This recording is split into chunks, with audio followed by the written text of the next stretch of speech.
बीजाय परेशाया विधीमहि। स्तुति इतनी बढ़िया कर रहा है गजेंद्र। परम पुरुष परमात्मा का स्मरण कर रहा है उसी जल के अंदर में, और इधर ग्राह घसीट रहा है, ताकत लगा रहा है, बल लगा रहा है कि किसी तरह से इस ग्राह के चंगुल से बचें। लेकिन जब जान गया कि अब कोई रक्षा करने वाला नहीं है तो परमात्मा को याद कर रहा है, पर किसी भगवान का नाम नहीं ले रहा है। क्या कह रहा है? यस्मिन् इदं यतश्चेदं येनेदं यदिदं स्वयं। यह जो कुछ भी दिख रहा है, इसमें जो संसार में जो कुछ दृष्टि गोचर हो रहा है, जो कुछ दिख रहा है, इसको बनाने वाले परमात्मा मैं आपका स्मरण कर रहा हूँ, आप मेरी रक्षा करें। हम परम पुरुष परमात्मा का ध्यान कर रहे हैं। वह कैसा है? दृदेक्षवो यस्य पदम सुमंगलम विमुक्त संगा मुनयः सुषाधवः चरन्त लोकव्रतम प्रणम्बने भूतात्म भूताः सुहृदः शमे गतिः। कहते हैं जिसकी महात्मा लोग जिस परम पद का स्मरण करते हैं, चिंतन करते हैं, जिसके कारण वह अपनी समाधि को नहीं छोड़ना चाहते, हजारों हजारों वर्ष तक समाधि में लीन रहते हैं, शरीर गल जाता है लेकिन वह ध्यान नहीं टूटता। मैं उस परम पुरुष परमात्मा का ध्यान कर रहा हूँ। तस्मै नमः परेशाय ब्रह्मणे शक्तये अरूपायोरूपाय नमः आश्चर्य कर्मणे। कारण कि मैं उस अनंत शक्ति का स्मरण कर रहा हूँ जिसका कोई रूप ही नहीं है, उसका कोई रूप नहीं है, जो आश्चर्य का भी आश्चर्य है। मैं इस परमात्मा का ध्यान कर रहा हूँ। स्तुति तो बहुत बड़ी कर रहा है, बहुत सुंदर स्तुति कर रहा है, लेकिन ब्रह्मादिक देवता, शंकर जी और जितने भी इंद्रादिक देवता हैं सब आकर के खड़े हैं आकाश मंडल में।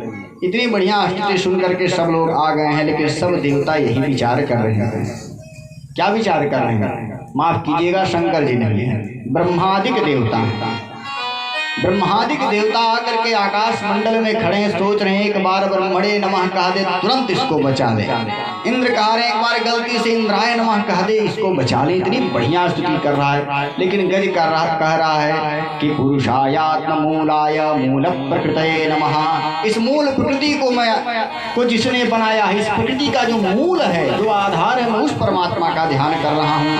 जो दिन में दिन बनाता है, दिन करता है, रात करता है, ग्रहों को गति देता है, तारों को बल देता है, इस क्रम को जो व्यवस्थित किए हैं, मैं उस परमात्मा का ध्यान करता हूँ। मैं जानता नहीं वो कौन है, पर मैं ध्यान उन्हीं का कर रहा हूँ। अद्भुत स्तुति कर रहा है महाराज। सुखदेव भगवान एक ही लाइन में, एक वाक्य में समस्त देवताओं के फटकार भी लगा देते हैं और उनके स्वभाव को ही बताते हैं। कहते हैं कि एवं गजेंद्र मुपवर्णित निर्विशेषम। गजेंद्र की स्तुति को सुन करके ब्रह्मादिक देवता तो आकाश मंडल में आ गए हैं, लेकिन ब्रह्मादयो विविध लिंग विधाभिमानाः। ब्रह्मादयो यानी ब्रह्मा आदि जितने देवता हैं सब आ करके अपने अपने चिन्ह अर्थात अपने अपने पद के अभिमान में बैठे हैं कि हमको बुलाए तब तो हम जाएं, बुला ही नहीं रहा तो काहे को जाएं, रहे चाहे मर जाए। इतने में भगवान द्वारिकाधीश भगवती रुक्मिणी के साथ में चौपड़ खेल रहे थे, और उस खेल तो रहे चौपड़ भगवान, लेकिन ध्यान उनका लगा हुआ है गज के ऊपर। आहा, इतना सुंदर स्तुति कर रहा है। भगवान ने देखा कि अगर इस क्षण अब हम नहीं पहुंचे तो गज डूब जाएगा। अरे इस प्रकृति को किसने बनाया? हम ही ने तो बनाया। गज नाम नहीं ले रहा, लेकिन जो विशेषण लगा रहा है, जो विशेषताएं बता रहा है कि सारी विशेषताएं तो मुझ में ही हैं और किसी में नहीं हैं। गज का अग्रभाग केवल सूंड का बचा हुआ था और ग्राह घसीट करके जलराश के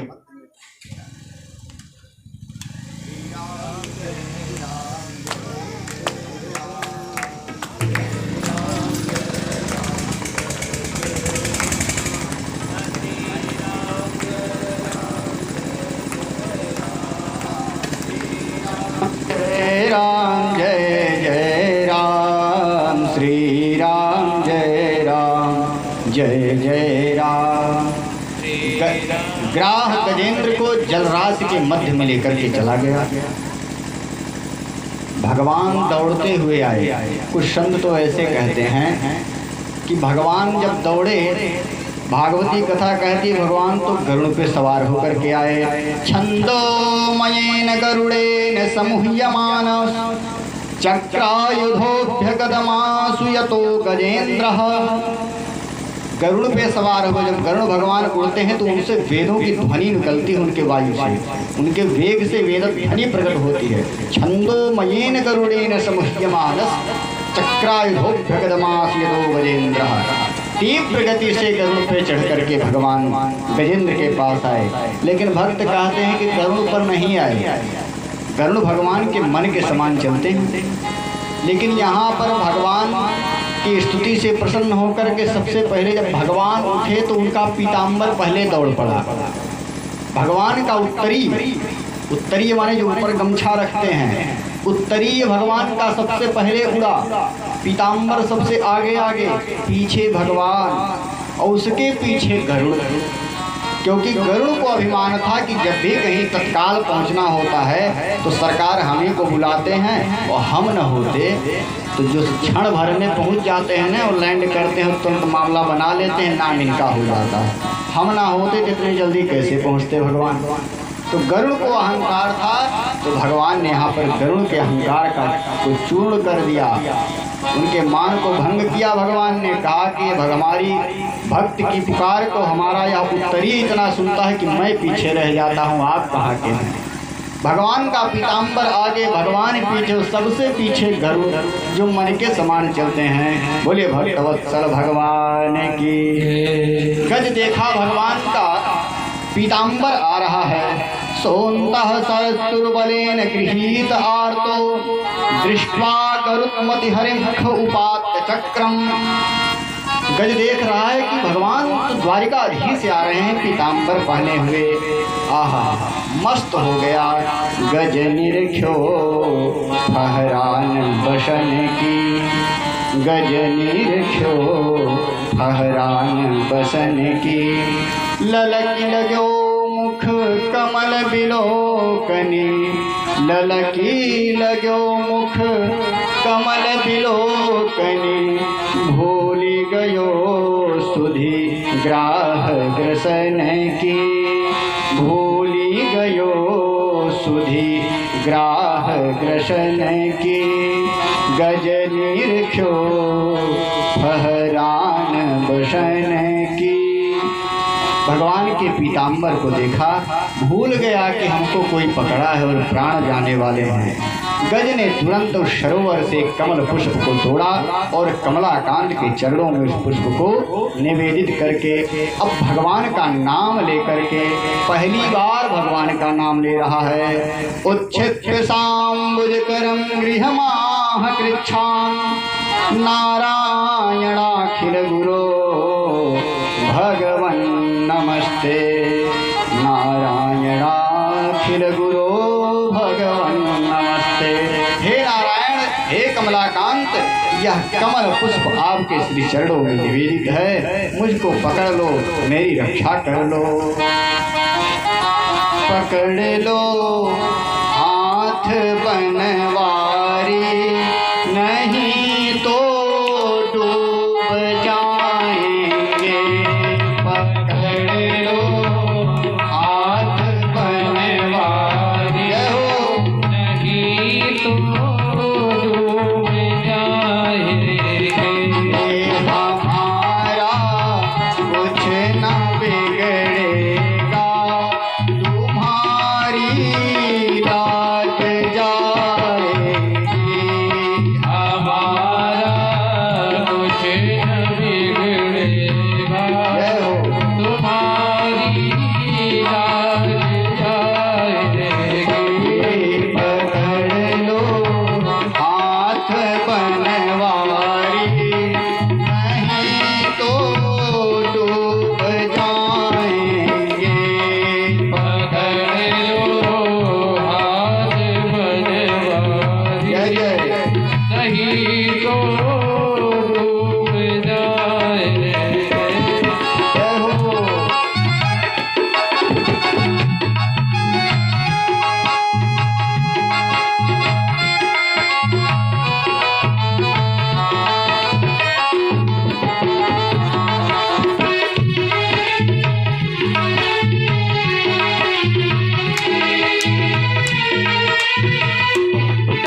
गज के सामने प्रकट हो गए।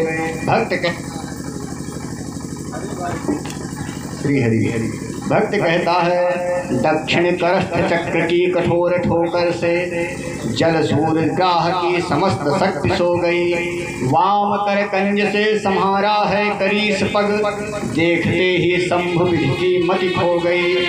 पीठ पट से पूछते अगोछते श्रम बिंदु माथे के, महिमा ये और अनुराग बीज बो गई।